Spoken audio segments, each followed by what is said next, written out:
AI security researchers at Cornell have proven large language models steal, store, and reproduce journalists' work product verbatim for profit. The McKinley Park News in Chicago has demanded a moratorium to prevent journalists from participating in trafficking stolen goods and training AI companies to steal from them, because it's a toxic practice that fundamentally undermines the industry and practice of journalism. Justin Kerr is the publisher of McKinley Park News, writing Proof That AI is Stealing From Us on December 4th, 2023. The McKinley Park News has been raising alarm about theft of our services by AI. AI security researchers have revealed that LLMs copy verbatim content they've stolen to use as training data. Researchers were able to get the AI to spit out big chunks of the text written exactly as presented in source training material. The paper from a research team at Cornell provides specifics of the methods they've used.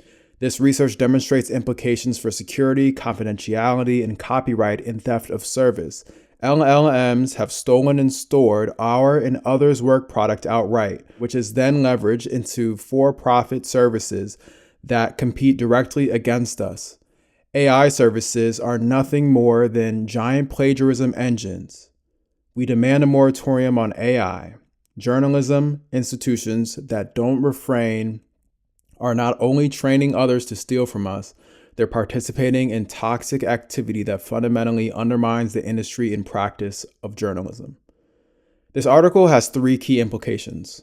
First, laws, the legal system, and law enforcement do not exist to prevent wrongdoing or protect people from harm. The very structure of our society, which is based on the idea of ownership of objects, ideas, land, and so forth in order to survive, is inherently flawed. Think about this. Theft of a company's service or products for profit in any other situation, say at a mall, would immediately lead to police involvement to remedy the harm. If you drove off with a car from a dealership without paying, a police chase would ensue. If you rob a house, police would conduct an investigation. But when it comes to corporations using large language models taking rightfully owned service of others at extremely large volumes to generate their own profits, the police and law enforcement are nowhere to be found, and not even lawsuits, which could take years to conclude anyway, would ensue. It's one thing to say that laws lag behind new technology, but this article was written in December of 2023, saying they've been raising the alarm since earlier that year. And with the speed of AI's growth, it's no secret what these large language models are doing. This is part of the reason I left law school. Some may say that there are gray areas in the law where lawyers are necessary, but I would argue, in fact, that the law as a system itself is backwards and inherently asinine for many reasons, but one clearly being shown here, because the idea of ownership in the monetary system our society is based on is inherently flawed. If we accept the premise that people can own things, which is flawed already, but say it's a simple example like a bike, then another person taking that bike would be committing theft. But what if you have an idea? Intellectual property rights would protect you, but only if you take certain legal steps like filing for ownership. And even in that scenario, you would need to additionally hire a lawyer in the case that you think someone stole your intellectual property or ideas.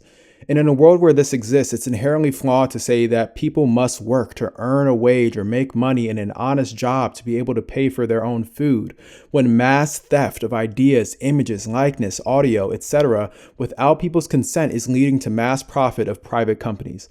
I mean, even think about when you go on a phone call and you hear, "This call will be recorded for quality assurance." You aren't getting any royalties for helping train the company's employees. When you give product feedback, you aren't getting a portion of the rights to their profits. And this is why the idea of ownership is inherently flawed, because people cannot inherently own or separate one thing from another. All that exists just is, and people can temporarily use or discard things, but ownership itself cannot exist. Now, this is a little off kilter from what the article describes, but it exposes the truth behind a false system. Either we do live in a legal system where every illegal action has an equal consequence, or we live in reality where every person lives according to the natural law of the universe and in community and supporting each other, because competition and property rights simply originated from colonial empires that sought to pit people against each other, and the monetary system forced people to enslave one another and take from their neighbors and force them to do things for them, regardless of if they wanted to. But because they had to for survival, with paper money, the empire would print simply by putting a number 10 on one paper and 100 on another piece of paper. Second, If AI security researchers have discovered this, then there's no way that the largest companies and players in artificial intelligence, including OpenAI, Google, Apple, and others, are not aware that they are committing mass theft of work of ordinary people in order to sustain their mass profits. The core point here is that this is exactly how the legal system, colonialism, and capitalism work. Those who have accumulated enormous surplus profits and sit on enormous amounts of cash are effectively shielded from the legal system that every other person must abide by, which is injustice in its purest form. Look at one of the largest players in this market, for example, Google. Despite the fact that legal loopholes were created in order for this website to exist in the first place, because their only function is to take what's on other people's websites and put it on their own so that people can look through and preview many pages at once. But the addition of artificial intelligence makes the theft even more apparent, where websites used to get the opportunity for new visitors and then revenue from their ads on their site from search results on sites like Google. Now Google is simply taking the hard work of every website and business owner that has ever existed and responding to Google search queries with their own artificial intelligence software. You no longer need to even go to the source website. Google has taken your work, kept people on their website, and now they get a quicker answer through Google AI through theft of your work. But where are the police? Third, the fact that Justin Kerr is calling for a moratorium is further proof that the sham the government calls the legal system was never built to protect Justin, you, or anyone else, even if you did have billions of dollars.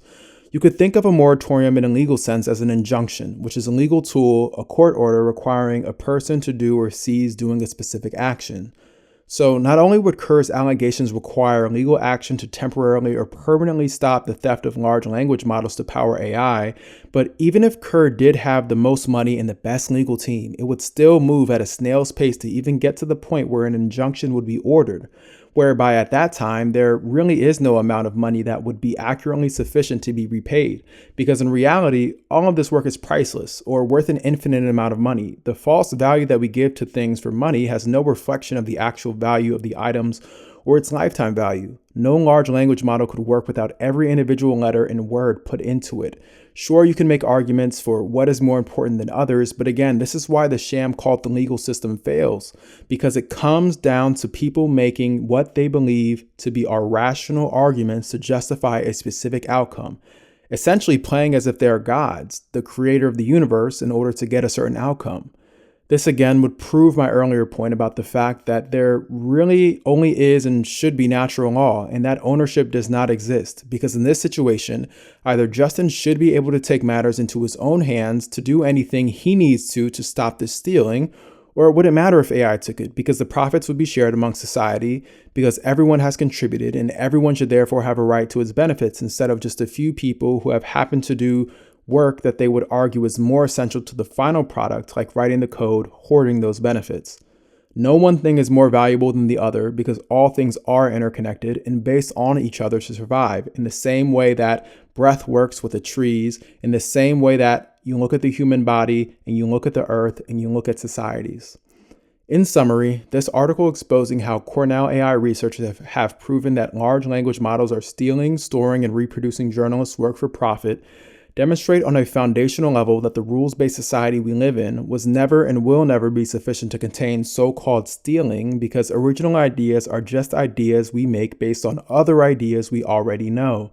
In a way, humans are large language models themselves, and to have a company profiting on someone else's intellectual property and copyright demonstrates that this money system of ownership would never work, because we don't own ideas or objects, we just temporarily occupy them. Second, the large companies that run the AI industry know this and are willing to exploit these legal and logical loopholes so that they can enjoy a vacation on the beach. And in a way, I am too, and we all are, as long as we are holding each other hostage to this monetary system where we won't do anything for each other unless we exchange the government's cash for it. And finally, while I wholeheartedly agree that in this reality, a moratorium would be the appropriate next step in both an ethical and legal fashion, even that would be insufficient to solving the core issue at heart here, which is the illusion of ownership in the upside-down system of money and profit. It's like trying to contain a stream by putting your body in front of it. You may be able to temporarily block some flow or slow it down, but the water will ultimately go past you and move on the direction nature takes it. And that's it for this episode. If you liked it, leave a thumbs up and please comment if I miss any points you think are also important. And please share your diverse opinions and thoughts on this topic that take this discussion further. The more we talk, the closer we get to breaking out of this walled reality we've constructed with words that can take us only so far, and break down the system so that we can live freely in our highest consciousness. See you next time.